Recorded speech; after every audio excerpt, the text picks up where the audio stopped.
My name is Vanessa. I used to think that in order to travel, you had to be 50, retired, with a huge savings account. And that could not be further from the truth. I have been to 22 countries since I was 18, completely self-funded. And in this video, I'm gonna show you exactly how you can do the same, regardless of your age, the money in your bank account, how much your hourly wage is. So let's get into it. The first tip I would like to give is to book your trips really far in advance. And I am talking as far in advance as is possible. Most airlines won't let you book more than a year in advance. So a year in advance, amazing. 6 months in advance, great. The reason for that is because it allows you to pay for your trip in almost like installment payments. Let's say you book your ticket 10 months out, and then you start booking your accommodation 6 months out. By the time that you're booking your accommodation for the trip, most likely you will have made up the cost of the plane ticket because you have enough paychecks in between then. And then let's say 3 months out, you start booking your excursions and like the extra things that you want to do. Maybe your like rental car. It almost feels like by the time you get to the trip that the trip itself is free because you have created your own installment payment plan because you booked so far in advance, as opposed to booking a month out, 2 months out. And then you're trying to scramble and pay for all of these things at one time. And then you're going to be going on the trip with a significantly lower savings account, which is going to be stressful. And if you're a minimum wage fast food worker like me, most likely you don't have the vacation time to cover that entire trip. So then you're also stressed because you're not making money while you're on the trip itself. And then it just turns into this big snowball effect of your account is now at nothing. So then traveling doesn't seem worth it, but it does not have to be that way. As long as you put a little more planning into it and you give yourself more time. The second piece of advice I would have is to know what type of traveler you are and what you want to have as travel luxuries versus just the travel necessities. Because if you are like me, then you're okay living like a little dumpster gremlin, right? Like that's literally how I refer to it, because I am so fine with the travel necessities 90% of the time. And what do I mean by that? I mean that I am going out to eat maybe once a week, maybe once every couple weeks while I'm traveling, right?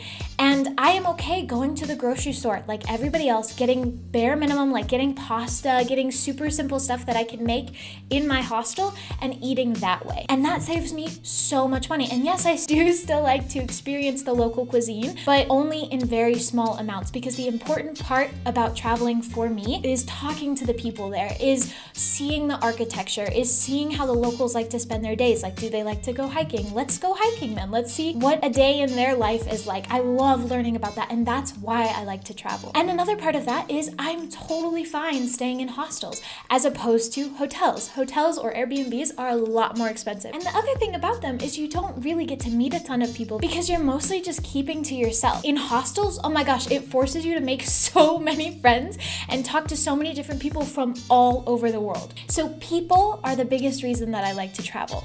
And I know that about myself. So I am going to do the travel luxury of maybe like if we all want to go do a group excursion, I'm going to spend a little more money on that. I am going to spend a little more money on the activities that the hostel itself will run and bring big groups together and go do this activity together. That is something that I'm willing to do like the luxury end for me. So yeah, so I think it's knowing for you what you want and need to be a luxury and what you want and need to be a necessity. And there's no wrong answer for that. With that though, tying into that, the type of traveler you are and the type of vacations you like to have will determine the length that you can go on them. Not necessarily the frequency, but the length. And the reason I say that is because if you are like me, staying in hostels, eating grocery store food, and not doing a ton of excursions that are paid for, you can stretch out $5,000 across an entire 4 months. Like that's about how much I spent for the entire 4 months that I was backpacking by myself in Europe. Versus if you are a person who wants all the bells and whistles, you want to land in a place, you want to not have to use your brain, you want to stay at an all-inclusive resort, there is absolutely nothing wrong with that. You just might have to do more like a 5-day trip as opposed to a 4-month trip. So knowing what type of vacation you want, what type of traveler you are, and the things you want to have the luxury for, and the things you're okay with just having the necessities for, is going to be infinitely more helpful in helping you plan out your trips. And there's nothing wrong with what type you are and what you enjoy and what you don't. I'm not here to say that. Travel however you want to. Go as grandiose or as dumpster gremlin as you would like to. It just changes the length of time that you can take your trip for. I would say that the last piece of advice that I have is to choose your location wisely. Because if you are somebody who is traveling on a budget and you're young and you're working minimum wage back wherever you live, then you want to be at a location where the free activities are activities that you really enjoy. So if you're somebody who's super into culture and architecture and exploring cities and getting to know the locals, then a place like Barcelona, a lot of different places in the Netherlands, the big cities are going to be so fun for you, because then you can go explore museums for free. You can go walk around the town. You can do all of that stuff, right? So if that's what interests you, then amazing. That'd be a perfect spot for you. If you're a person who's a little bit more introverted, but you still want to travel, maybe you're super into nature. A place like New Zealand, a lot of the activities are completely free. You go on hikes, that's free. You explore the beautiful scenery and the beautiful nature. You go swimming on beaches. That's amazing. And that's just a different type of travel. You're probably not going to meet as many people. You're probably not going to talk to as many people, but you're going to experience such beautiful landscapes. And so I would say that that's the next thing I would have to say. The free activities should fit the type of travel you want to do. Versus if you want to go to an all-inclusive paid resort in Mexico or in the Bahamas, those are amazing places for just getting to turn your brain off, not think about anything, be chauffeured everywhere. That's amazing. Absolutely nothing wrong with that.